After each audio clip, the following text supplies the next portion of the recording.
Hello everyone, welcome back to the channel for everything Arsenal and everything football. Thanks for being here. I hope you're all doing well and welcome to the match reaction and the player ratings for Arsenal's 3-0 away victory at Molde. I'm guessing we're through in the Europa League, just what we needed. I have a guest with me. So whom are you? I'm good, man. How are you? I'm good. Probably after the first half, I wasn't. I was very, very frustrated after that first half. But in the second half, they actually woke up. So I'm happy that that's 4 wins out of 4 in the Europa League. A chance to now rest the players for the Premier League games for the Carabao Cup against City. So it's a chance to rest some of the players. What did you make of the game in general? Or how happy are you to have the team through by now? I'm happy that we're through. I'm not ecstatic. Mm-hmm. Um, there were some good performances from some players that I was looking forward to have good performances. Yeah, It was interesting to see how Mikel Arteta was trying to incorporate some of the youngsters along with some of the more experienced players. yeah. And yeah, I was just like you after the first half. I was frustrated, but Mhm. I'm not gonna lie. I can't lie to you guys. It's Europa League, so I never really take anything to heart. Mhm. Uh, I think even if we do play well, I don't necessarily think it carries over, or there's a guarantee that it carries over to the Premier League, and we've seen that before already. Yeah, And even if we play badly, it doesn't necessarily carry forward to the Premier League. So the most important thing for me is the Premier League, and the most important thing for me in terms of the Europa League is qualification, so that we start getting into the knockouts. yeah, And whatever people say about the Europa League, it's almost a second chance, yeah, to qualify for the Champions League by winning it.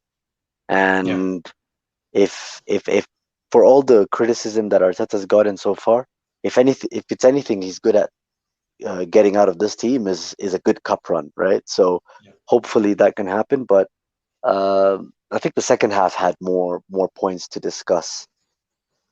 Yeah. So I had the lineup here somewhere, but it had disappeared. So what did you make of the lineup? Of course, Runarsson in goal. We had Cedric on the right, Niles on the left, Luiz and Mustafi as the centre backs. In the middle, we had Xhaka and Willock and Lacazette as the number 10, Pepe on the right, and Nelson on the left, and Nketiah up front. What did you make of the lineup? Any surprises? No, not really. I mean, I was pleasantly surprised to see Emil Smith Rowe and Balogun again in the on the bench rather. Yeah. Runarsson, I thought, are we starting with the performances or just the lineups in general? Yeah, just the lineups in general. Any surprises? Yeah, Any players that you wanted to start? Or okay, well, I expected Lacazette to start, but I didn't think he was gonna play in at number 10 role. I think he just drops deeper, but I can't tell yeah, if this is under instruction or if, he just finds himself needing to come to the ball so he can get yeah, on it because we don't have enough players that move the ball forward uh as what's the word, as frequently enough as yeah, he'd like. I remember guys like Mesut Ozil and Andre Arshavin. Whenever they're not getting into on the ball enough, they drift in, they drop deep to pick it up because they have to get engaged. And I yeah, think that's what happens with Lacazette. But then, yeah, I don't think he was necessarily playing the number 10 role. I think he's just better at dropping deep and controlling the ball than Eddie Nketiah. So I think maybe if he was being tasked with it, then it's because of that. But I think it's just how he's sort of transformed into this yeah, striker that drops quite deep. yeah. Anyway, yeah, I think that's the only real surprise, to be fair. So Aubameyang was left home, Leno was left home, Gabriel was left home. So definitely going to start over the weekend. The likes of Tierney and Bellerin. What have you made of us not literally scoring a first half goal? I think it has been like 6 or 7 games since we last scored in the first half. Does that concern you? Yeah, a little bit. I mean, it reminds me of the time under Unai Emery when we couldn't even be in the lead in the first half, Mm, and a lot of the times he would have to make substitutions or give the team talk in some way and change things up, and then we get something out of the game in the second half. So, uh, however, I think us not being, us not scoring a goal in the first half, or maybe taking the lead in the first half, is just synonymous with our attacking play not being good enough. So, I mean, all those stats are linking up in a way, and they're very intertwined. Yeah. Uh, they're linked in a way because we haven't scored goals from open play. We haven't taken many shots. Of course, it's going to be difficult to take the lead in the first half.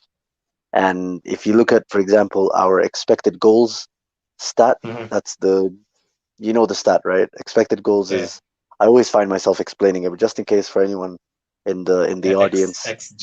Yeah. XG, yeah. So if the XG is low, that means that particular shot or that particular chance was a difficult chance to score for a varied number of reasons. If it's a high XG, then that means it was easier to score that kind of goal. So even Yeah. our XG, we've had low XGs, but scoring more goals out of our expected goals, which means we Yeah. were overperforming when we were scoring goals. And right now where we're where it's more representative now. It's truer to our characteristics that we don't create enough chances and we Mm. don't have good ball progression from midfield. So of course you're going to get these stats. We haven't scored or we haven't taken the lead or Stuinini, all these kind of annoying stats, which are Yeah. unfortunately very true. Yeah. So, anyone who stood out for you today in particular I before we mean, get to obviously, the game? all eyes would be on Pepe, right? After that red card, I honestly thought that Arteta would. First of all, I always thought Arteta doesn't necessarily like this kid, Mm-hmm. because I always felt like Arteta wants someone who's more secure on the ball. He does, someone that doesn't lose the ball because he's trying too many risky things, Yeah. unnecessarily risky things. But obviously, he was very good today. He was very hungry. I think he was Mm-hmm. really trying to make something happen and get Arsenal going. You saw the shots, the crosses, the dribbles. There were some that I thought he could have done better, but that's true of every Pepe performance. Sometimes he's dribbling, and you're just thinking to yourself, "How did you lose the ball there, man? You're Yeah. supposed to be better than this." You get what I mean? Yeah. So Yeah. he was lively though, but then I honestly thought he would have scored that goal that hit the crossbar. I thought that was an amazing attempt, sorry. And if you think about it, that's the quality he has. He has that ability to score from that distance. He has the ability to beat 3, 4 defenders and score. It's just that he doesn't do it. So it was a bit frustrating for a bit of the game, but then eventually it comes good with a Yeah. good passing move overall. We lose the ball, we get it back quickly, and we put in a good cross, and it falls to him, and a great finish. So that was the best way to react. And if you think about Yeah. what Arteta's said about him, I was a little uh what I was a little relieved because I didn't think Pepe deserved to be sold after two failed seasons. No, in one season he helped win us the FA Cup, and in that run, and in the second season so far, Arteta's chosen a 32-year-old Brazilian winger who's underperforming a number of times over Yeah. over Nicola Pepe. So I can understand why he still needs a bit more time. He's had quite a number of challenges. Yeah. However, I'm glad that Arteta kind of came out and said the things that he did. He essentially said, it's up to me to get the most out of him. Of course, he needs to work on a few things, but it's up to me to get the most out of him. We've invested quite a bit of money, and that's true. We have. So we need to do whatever we can, exhaust all our options before we consider even letting him go. So I'm happy. I'm happy with that. And obviously now he's going to have to play these Europa League games. He has no choice up until December 19th Yeah. before he can play in the Premier League again. So all he can do really is continue to back his apology with performances and goals and assists and end product. So I'm happy for him. I'm happy that it seems more clear what you need to do with Pepe. It feels like you need to kick him in the nuts Mm-hmm. rather than put your arm around his shoulders to Mm. to get him playing. And it looks like he needs a punishment or he needs something bad or some sort of lecture rather than being coddled and um, being soft with. Yeah. Someone like Mesut Ozil, of course, Arsene Wenger liked to put his arm around him, tell him, Yeah. no, it's okay, you're amazing, you can do this, you're great. But with Pepe, it Uh, feels like you need to tell him, bro, if you don't fix up, you're gonna be shit for the rest of your life. Okay, just fix up. You get yeah. so. yeah, I'm happy with Pepe.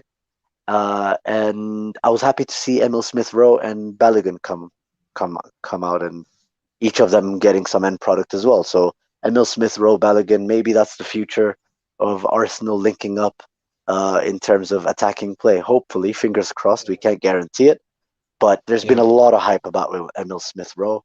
So hopefully now he's gotten over those injury problems, because you know those niggling injuries, man. After a big injury, you start getting those hamstring strains, calf strains, and shit like that. So yeah, Yeah. I'm happy with that. And it's always Arsenal. So many injuries. Just before getting to the player ratings, I wanted to ask you about Saka, Willian, Partey. So many injuries all of a sudden. Is that concerning heading into a busy period? Yeah, it is. I mean, and that's the thing, we're going into a busy period, and it's gonna get even more intense. It's You're gonna have players dropping like flies, man, from all around the leagues, from Yeah. all around Europe, especially in England, because we don't have a winter break. So Yeah. it's honestly now it's a matter of whoever makes the Champions League. It's a matter of who has the best squad, rather Yeah. than who wins the most games, or who has the most. It's all about player availability for me. And the thing is, we don't compare to players squad depth with Tottenham, Chelsea, United. We just don't compare. We have a lot of players that are, in my opinion, dead weight. So it is concerning, but I hear Partey should be back for the Wolves game. Mm. And if Willian goes missing for this Wolves game, if he's not available, then I don't mind, because we have Reece Nelson, who's played well today, and Yeah. Bukayo Saka. It's a dead leg, you know. Dead Mm. legs, man. Someone knees you in the thigh, you can't feel it for 3 days. So yeah, True. it's a dead leg. He should be back. Awesome. So let's get into the player ratings. You can do halves like 7.5, 5.5, but no crazy things like 5.7 and 5.9. No, it will be too Okay, confusing. fine. So Well, player ratings, 5.67? No.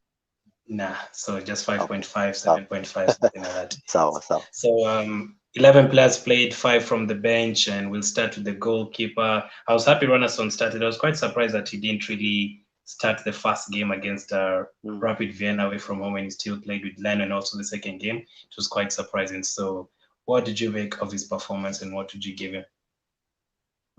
He was good. I mean, he made that great save. Okay, the ball. I mean, that was more a bad miss than it was a great save Hmm. by the was it Molde striker. Molde center back? I can't remember what's his It's a, name, or yeah, is I think it's a center back. Yeah, I think it's a yeah, center back. yeah. But on the ball, when we were passing it out, he had some good passes. He had a couple of iffy moments, but for the most part, he was solid. So I'd give him a 6.5. 6.5. I think he kept a clean sheet and he actually had a couple of good saves, so I'd give him a 7. The next one is Cedric. I don't know what you make of Cedric. Yeah. Do you think he's good enough for Arsenal? Do you think he's just a squad player? Cedric. Mm. When we signed him, I actually thought he was going to be like a good, like really good competition for Bellerin, but it looks like just going to be resigned for bench performances and cup games. So I thought he was all right. I'd give him a 6.5 as well. He was part of the defense that earned a clean sheet, in my opinion. He wasn't necessarily amazing going forward, and he wasn't necessarily amazing in defense, but I also think he wasn't tested. Yeah, 6.5, man. And I think you might expect a lot of 6.5s from me going forward, because I think in overall the whole Arsenal team just were just a bit above average. Anyway, let's continue. Cedric, 6.5 for me. Mm, just because we kept a clean sheet, but there's so many crosses came from his side, so many chances for them. So I probably agree with that. And come on, you didn't give the legend a 6.5, Mustafi. You didn't give him a Mustafi, 6.5. man. I'd give him a 6.5 as well. I mean, I think I'd go as far as the whole of our defense to give them a Mhm. 6.5. David Luiz came off injured, so we can't really rate him. But Rob Holding, when he came on, he had one iffy moment, suspect moment, but that was about it, man. I think Rob Holding, Kieran Tierney for me, not Kieran Tierney, Maitland Niles for me as well, 6.5s, both of them So, as well. so Mustafi, anything that stood out with him? Not really. I mean, he does what he does well in terms of passing the ball and breaking through midfield, and and forward lines. But that's honestly about it. I can't say too much about him. I didn't think he defended particularly amazing. Also don't think he was tested that hard. So Yeah. yeah, 6.5 again. You say that is the same with Luiz. Okay, he played for just the first half. I don't know why you subbed out. It's because of that initial collision with the Molde. Is it Molde or Yeah. Molde center back? Yeah, there was a bit of a Well, collision there, so he had to be taken off. At least that's what I heard from the commentator. So that's so all you're I gonna know give so him far. so you're gonna give him the same as the players who played 90 minutes, 6.5. Yeah, yeah, yeah, yeah. You want him to start against Wolves? If he's available, then yes, I would like him to start against Wolves. Awesome. What about Niles on the left? Are you happy with him playing on the left? Do you want him on the right? Do you want him in midfield? I'm overall just disappointed with Niles a little bit because I feel like he lets himself down in moments where he just needs to concentrate, man. Yeah. That's what pisses me off about Niles. Like he seems like sometimes he's a little too casual, and that's possibly linked to the lack of lapses in concentration. But he wasn't bad today. He wasn't necessarily Mhm. good either. Again, 6.5 for me. Okay, the next one is Xhaka. Xhaka, midfield now. Is he good? Yeah, he was okay again. There was a moment that really frustrated me with, and it shows me how limited some of these players are. There was a moment where I think in the 60th minute we were on a counter and it was a 4v2 situation. All he had to do Yeah. was pass it on to one of the options and pass it well, but he passed it too Mhm. far ahead of Pepe and it sent him wide. By the time Pepe gets on the ball, eight Molde players are back to defend. Yeah. So Yeah. that pretty much sums up Xhaka for me because he does so much um, so much of the basic stuff well, but then when it Mhm. comes to just that little extra bit of quality that he needs to show, he lets himself Yeah. down. Yeah. And that's why I say, for example, him and guys like Danny Ceballos, Willock, all of these kids, a lot of them are very limited players. They have some stuff that's good about them, but they also have Yeah. some stuff that's not so good about them, and that's pretty much Xhaka. I thought he controlled the midfield well. He was a bit of an organizer, but then Yeah. again, there's a lot of youngsters on the pitch, so of course he's going to be one of the more senior players. He does have Yeah. leadership skills, so I can expect that from him. But I'd say 6.5 as well. 6.5 for Shaq. Okay. Ramsey said Pepe needs to bank for the next two Europa games, and Ibrahim says that is good. Thank you, man. Um, the next one is Maybe. midfield partner Willock. Mm, yeah, Willock. Willock. So with Willock, right? It's also a little frustrating, but I don't blame him entirely. Yeah. I think he's not a midfielder who can play in a midfield two in a 4-4-2. I think he's a midfielder that needs to play as one of the more advanced roles in a midfield three. Yeah. Um, I- so I can't blame him too much in terms of this performance. I thought he did well in terms of the build up to some of our goals, Yeah. but I mean he was full of running. He was all over the pitch. I think I'd give him a 7, to be fair, because he did more well than he did anything bad. So, and for the most part, he offered a, a few more forward passes than many of our other players. So I'd give him a He got 7. he And got that he got yeah, the assist hopefully, for Nelson's yeah, goal. he did get an assist. Yeah, he did get an assist. So like I said, he was crucial in some of our build-up play, not only the assist but also in the second goal. Or is it Pepe's goal? Pepe's goal rather. He was also in and amongst it. So for me, yeah, 7 is a good rating for him. Yeah, that sounds fair. And then our Mm. left winger today, Nelson. Ooh, Nelson, I was actually happy with him. For the first half, Mhm. he was a bit shaky, but then Mhm. again, so was the whole team. They were frustrating as a whole. But in the second half, he took on a few more, uh, dribbles. He took on a few more defenders. He took on a few more risks in terms of running into the box and trying to make things happen. I think in as much as people get excited about him, we still need to wait for him to have end product, critical end product, game changing end product before we start hyping him too much. but at the same time, I thought he played well today, so I'd give him a 7 as well. 7 for Nelson. Sounds good. And the next one, our number 10 today, Lacazette. Mm. What did you make of him? I Like as wasn't the number impressed. 10. I wasn't impressed. Yeah, I'd give him a 6. Um, Uh-huh. yeah, I wasn't impressed. His touch was really heavy. He dropped so deep, and it's fine if you drop that deep, but as long as as long as once you receive the ball and you receive it deep, you pass it Yeah. and you make movements towards the box. And I just feel like he's so heavy right now, man. Yeah.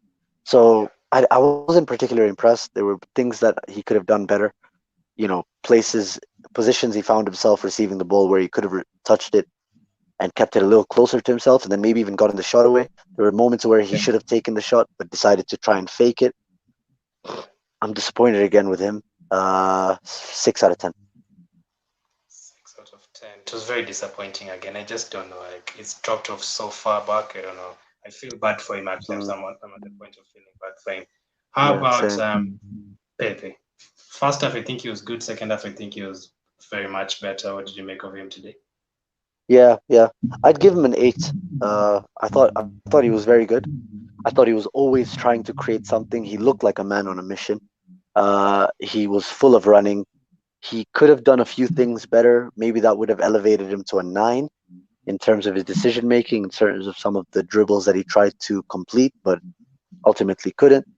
But he did hit the crossbar. He put in a lot of dangerous crosses, some of them that should have been scored, in my opinion. And he got himself a great goal. I thought that was a great finish, very calm and composed. Something you expect out of Nicolas Pepe, especially once when you remember what he did at Lille and how he did it. Uh, yeah. I think 8 is a fair uh, rating for him. I think I'd agree that in the first half he also had that.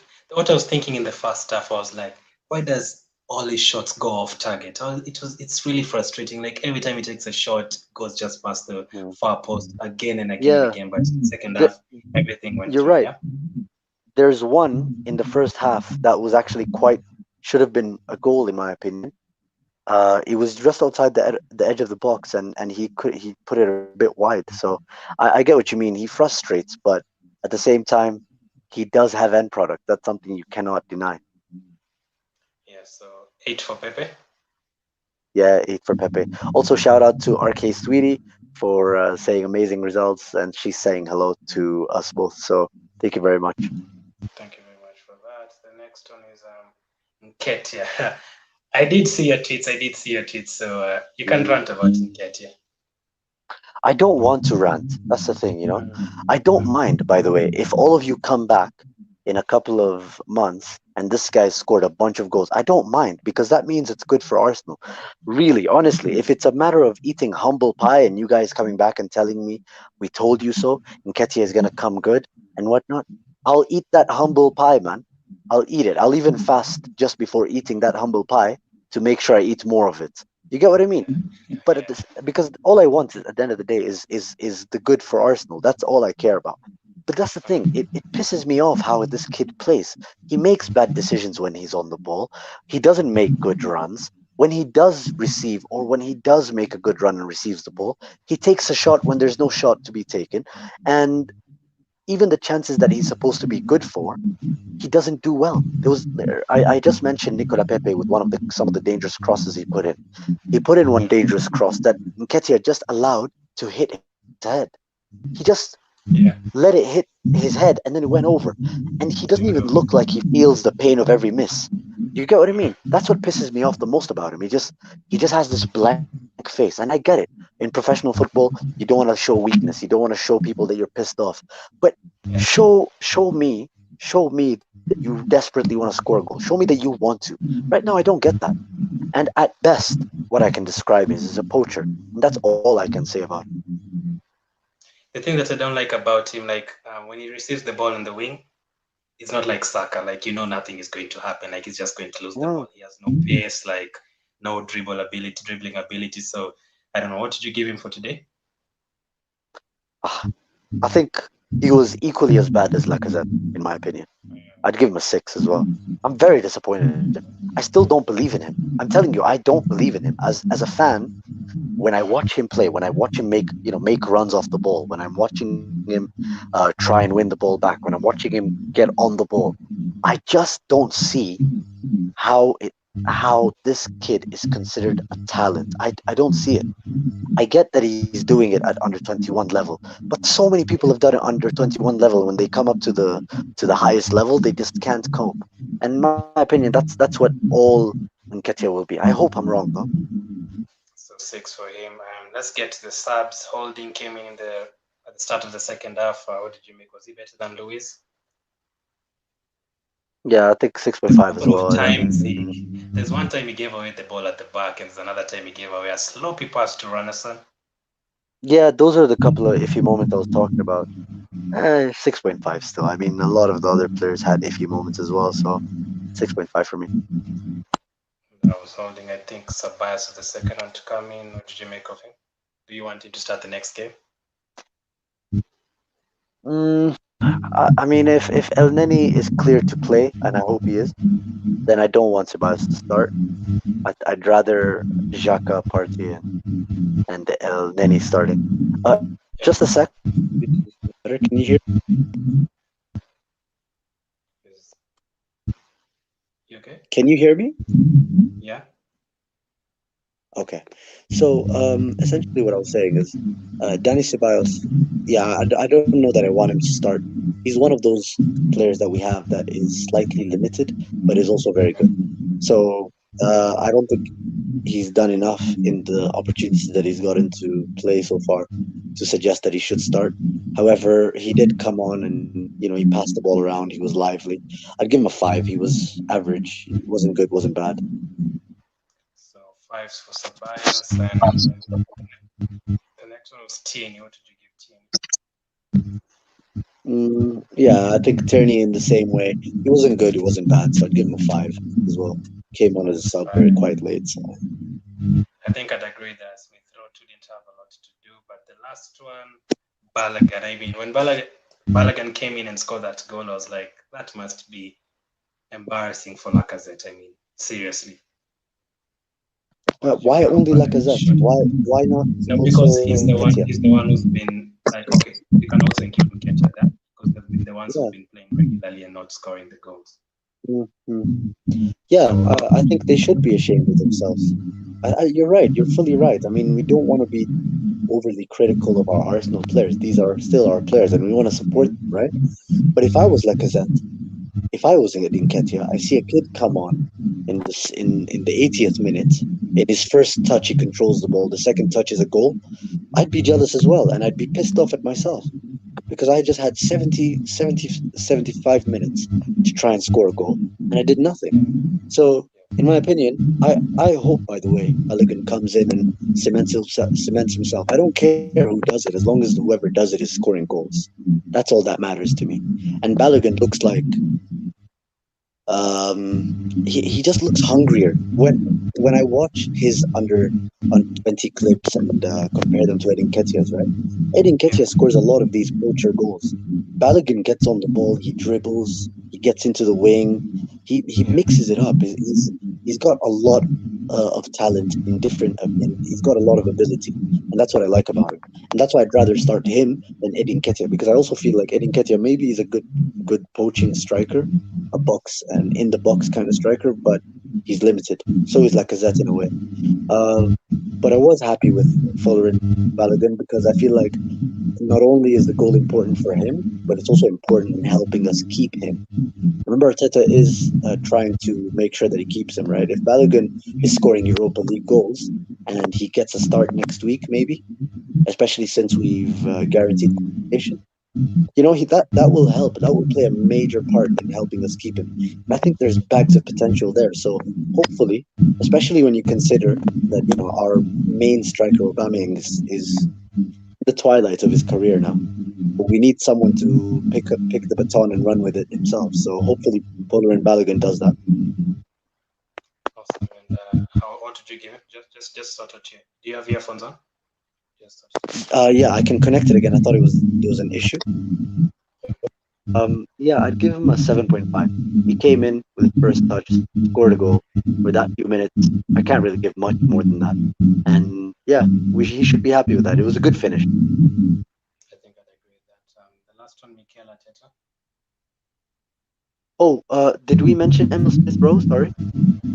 Yeah, I did, but I didn't feel like he was on for too long. But he did get himself an assist, right? Yeah, go ahead. Yeah, Talk about it. yeah. I'd say the same thing with him and Balogun. I think I'd also say a 7.5 because um, he came on and immediately wanted to get on the end of things, and he found a great pass to Balogun, someone he plays with quite regularly. Emil Smith Rowe is being highly uh, touted as a future talent for us in terms of creativity. So he might be an internal solution to our creativity issue, and hopefully he cements at least in the Europa League squad, and maybe gets himself on the bench in the Premier League, and we see what Yeah, happens from there. I'll tell you this for a fact. I have a friend called Nathan Dean Kariuki. He's on Twitter. You can follow him there as well. He has worked with Emil Smith Rowe and his agent, so he knows Emil Smith Rowe quite well. And some of these revered Arsenal journalists like Gunnar Blom, like Amy Lawrence, they're all praising him quite a bit. From what I've seen so far, I feel like he does have the potential to do it, but I feel like in a very similar way to how Reece just Nelson did. sorry. Just I think just disconnect your microphone, your earphones. You can use it without it making some Bad, noise. right? Yeah, I think it's the connectivity because I can also hear it right now. Yeah. Hello? Wait, just wait. I don't know. It can be on my side. Yeah. Yeah, so yeah, Yeah, I can hear you. hopefully this guy can cement himself in Arteta's plans. So hopefully Emil Smith Rowe, Balogun, Reece Nelson, they make up a nice dose of youth players that we can use in the near future. Okay, so MIKEL ARTETA, did you give him out of 10? No, I can't fault the guy. He played youngsters and he made them tick. Um, I'd give him a 7.5 as well. 7.5. Okay, and man of the match? Pepe. It has to be Pepe, right? So would you? He's not. He's actually suspended. If he wasn't suspended, you'd start him against Wolves, right? Of course, yeah, of course. Awesome, man. So, what are you hoping to see against Wolves? What's your prediction for Wolves? My prediction for Wolves. I can't say to be honest, I can't say until I see the team news, and obviously we'll hear more of that by tomorrow, probably. But if I'm not mistaken, and Partey and El Neni are available, then I want to see Yeah. a dominating performance from us. I want to see us take a few more risks in attack, and Yeah. hopefully now with Willian injured, we can see Bukayo Yeah. Saka and maybe Reece Nelson as well. Getting a few starts and helping Aubameyang score some goals, and hopefully Partey, Xhaka, and El Neni in midfield. I think I'll go for a 2-0 win at home. I think I'd go for 2, and I think it's going to be a tight one. But yeah, that was your match reaction and player ratings for Arsenal's 3-0 away victory at Molde. Good victory for us. I definitely take that. So, thank you for coming on. Where can they follow No, you? thank you so much for having me, man. It's always a pleasure. Yeah, bro, where can they follow you? You can follow me, like I always mention, on Twitter at Zulum Omar and on IG at Zulum Omar. I'm also on Facebook. If you want to add me there, that's cool. And if you can, we'd love to follow at the Nearly Footballers podcast. So yeah, thank you very much, guys, and always a pleasure being on here. It's a great Arsenal group. A lot of guys are quite positive, so I always appreciate that about you, Glenn. Your platform is Arsenal positive. It's not too abrasive. So yeah, good Yeah. stuff, man. Thank you, man. Attila says Balogun man of the match. I think maybe after Pepe, I can't be disappointed with the excitement. So, thank you everyone Yeah, for yeah, yeah. watching. 3-0 win. We are through to the next round. Let's hope we keep the momentum to the Wolves game. We take the momentum to the Wolves game. Thank you for watching. Keep staying safe, and I'll catch up with you guys later.